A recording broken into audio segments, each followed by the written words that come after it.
Hello again, everyone. I'm Lucas Berry for White Oak Rail, and first of all, I'd like to take this time to wish everyone a very happy 4th of July. And I'd also like to take this time to just apologize for my absence as of late. It's been quite a while since I posted a video, and I don't really have an explanation for it. I don't know what happened. I don't know what came over me. Just something I couldn't really make myself put a video out, as crazy as that sounds.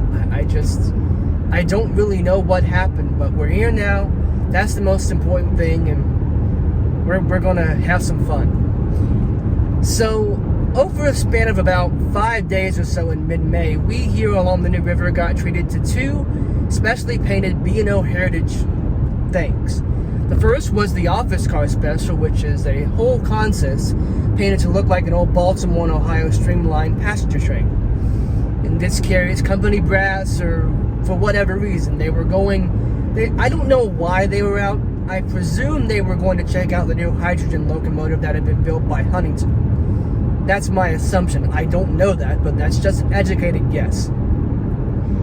The second thing we got, and this was the second of the 2 events, was the 1827 Heritage locomotive, number 1827, the Baltimore and Ohio Heritage unit. That was really cool for me to see. I am a fan of CSX Heritage units. I know I am probably in the minority, but I think they look cool. I think the design, even if you accept that it was a mandate by former CSX Chief Operating Officer Jamie Boychuk that the locomotives feature CSX more prominently, it still is a very interesting design, and it's different, right? Union Pacific Heritage units are kind of based on, but not right down to the T, the paint schemes of their predecessor railroads. Norfolk Southern, of course, pretty much took their locomotives right down to a T in terms of the design.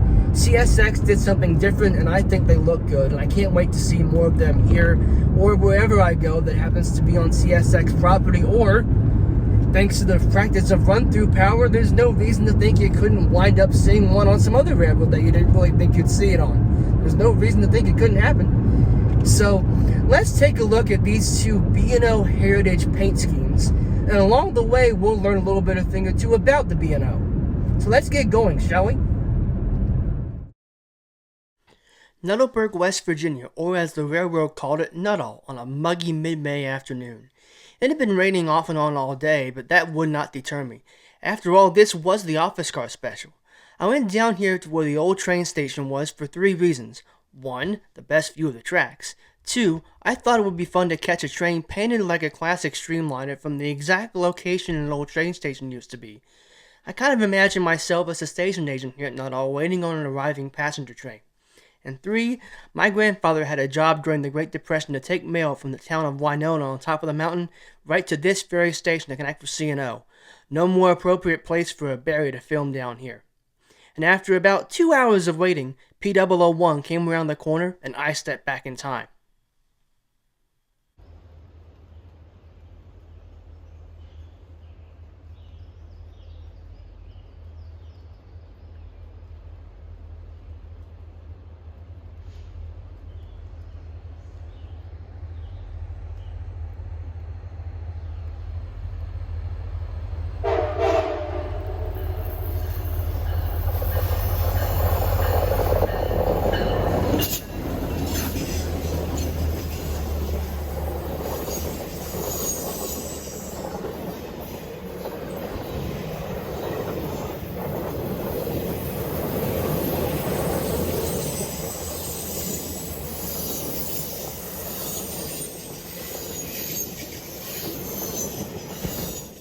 Speaking of stepping back in time, let's learn a little bit about the B&O. The Baltimore and Ohio Railroad was chartered in 1827 to connect the port of Baltimore to the west, specifically the Ohio River. Although the road was chartered in 1827, construction did not begin until 1828, which is why we're doing this video today. Ground was broken for the B&O on July 4, 1828. Charles Carroll, their last surviving signer of the Declaration of Independence, laid the cornerstone. This was Carroll's last public act. Not bad for a 91-year-old who had had a major hand in creating this country and forever changing it. He died in 1832 at the age of 95. During the Civil War, the B&O came under attack by both sides, as its lines held great strategic importance. The B&O ended up serving the Union cause, and by the end of the war, became known as Mr. Lincoln's Railroad. The B&O was actually involved in the first bloodshed of the Civil War. On April 19, 1861, the road was transporting troops of the 6th Massachusetts Militia out of Baltimore. As the troops transferred from the President Street station of the Philadelphia, Wilmington, and Baltimore Railroad to the B&O's Camden Street station, they were attacked by a mob of anti-war protesters and Southern sympathizers.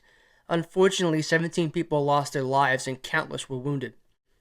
This riot inspired a man named James Ryder Randall to pen a poem entitled Maryland, My Maryland. The poem was put to the tune of Oh Christmas Tree and was the state song of Maryland from 1939 to 2021. After the war, the B&O continued to expand westward by acquiring several lines and eventually making its way into Chicago and St. Louis, becoming one of the biggest roads in the East. The B&O was a pioneer in dieselization, ordering an early box cab model from EMC. That's Electromotive Corporation, the independent company that would eventually be bought by General Motors to become the EMD, Electromotive Division, that we all know and love. In 1937, B&O went back to EMC for new passenger power, and what emerged was a sleek, stylish, streamlined number 51, an EA which was promptly put to work on the B&O's finest passenger train, the Capital Limited. Number 51 was the first streamlined diesel ever produced in the U.S. It's this scheme that CSX adapted for the Office Car Special and the Heritage Unit. After many years of struggling financially, the B&O came under the control of the Chesapeake and Ohio Railway in 1963. The two railroads were technically separate as it was not a true merger, but they were operated as one combined road, with paperwork during that time reading C&O B&O. In 1973, C&O B&O, along with the Western Maryland, which B&O had a controlling interest in, became the Chessie system, again with all roads maintaining their respective identities. In 1987, the B&O was merged into the C&O, which itself was merged into CSX that same year. In April 2023, word got around that CSX had pulled ES44AH number 3049 into the shops and renumbered the engine number 1827. This kicked off the railroad's Heritage program. The engine was unveiled on May 10, 2023 at the CSX shops in Waycross, Georgia. Roughly a year later, 1827 was on C&O rails in coal service on the R.J. Corman West Virginia line. Let's take a look at this Heritage unit as it works the southern West Virginia coal fields. Our first shot was, appropriately enough for a Sunday, at the Pax Branch Baptist Church. 1827 is trailing behind the rebuilt AC 4400 CW, what CSX calls a CM44AC. Listen as these two are hard at work dragging the coal up the grade.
And of course, we can't forget about the ex-Norfolk Southern SD70Ms that RJ Corman owns. Can't get the coal up the hill without these two.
We're in Mount Hope now, and I know I'm on the dark side of the train, but I have a reason. I was standing in this spot when 1827 was unveiled, so there's no better place for me to film in Mount Hope than this.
Unfortunately, this will be the end of my chase, as while I was making my way towards Thurmond, my car started making some noises that turned out to be an indicator that I had no brakes left.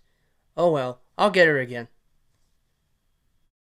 Thank you so much for watching. Please be sure to like the video if you liked the video. Leave a comment down below if you are so inclined if you have not done so. Hit that subscribe button and right there hit the bell to get notified when a new video gets posted. Until next time, somewhere out there on the railroad, I'm Lucas Berry for White Oak Rail.